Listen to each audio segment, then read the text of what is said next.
À l'époque, les Africains se sont tus. Ils étaient endormis, ils n'ont pas vu les dangers. Aujourd'hui, les dangers, il est à nos portes. Ouais. Chez nous-mêmes, d'ailleurs. Il est chez nous et il est aux portes du Sénégal. Les Sénégalais et les Ivoiriens doivent se réveiller rapidement. Aujourd'hui, c'est facile. Au Burkina, ça a été facile parce qu'ils sont en train de mourir. On n'a pas besoin de leur montrer les dangers. Ils sont dans leur... Les Niger, ils risquent de partir les 30. S'il n'est pas parti même avant ça. En tout cas, j'espère qu'il va se ressaisir, se corriger et prendre son peuple et son armée comme complice. Se libérer de la France. C'est à cette seule condition qu'aujourd'hui qu'il faut rebâtir, qu'il peut rebâtir quelque chose de nouveau. S'il se libère de la France, qu'il se détache de cette CEDEAO, qu'il restaure sa confiance avec le Mali, avec le Burkina et la Guinée, qu'il prend son armée comme complice, qu'il identifie de nouveaux partenaires, qu'il arrête les contrats de Areva tout de suite et qu'il cherche d'autres partenaires pour le Niger par rapport à l'air iranien et les recherches. Je peux t'assurer que Bazoum va se sauver. Mais s'il continue dans la posture actuelle où il est là, non, je vois très mal le Niger résister au soulèvement du peuple et surtout au verdict de Dieu. Moi, je dis ce qui arrive, dans ce qui arrive, il y a Dieu derrière tout ça. Parce que les peuples africains ont souffert.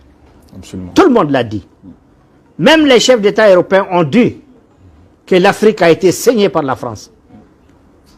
L'Afrique a été saignée par la France. Alors, je pense que ce qui arrive aujourd'hui, il y a la main de Dieu derrière. Alors, croyons.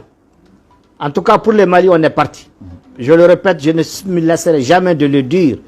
Ceux qui font le commerce de la peur, les entrepreneurs de la peur. Vous savez, je me permets de dire ce que je veux. Moi, je n'ai aucun devoir de réserve. Hein. Je n'ai aucun devoir de réserve.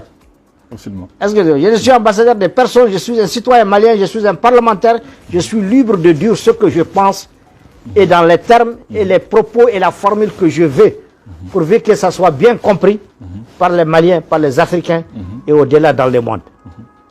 J'ai dit aujourd'hui, on n'a pas besoin aujourd'hui de beaucoup d'arguments pour démontrer que le principal ennemi de cette Afrique, c'est la France.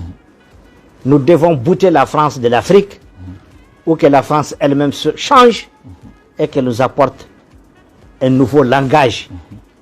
Parce que, je l'ai dit, nous ne sommes pas contre le peuple français.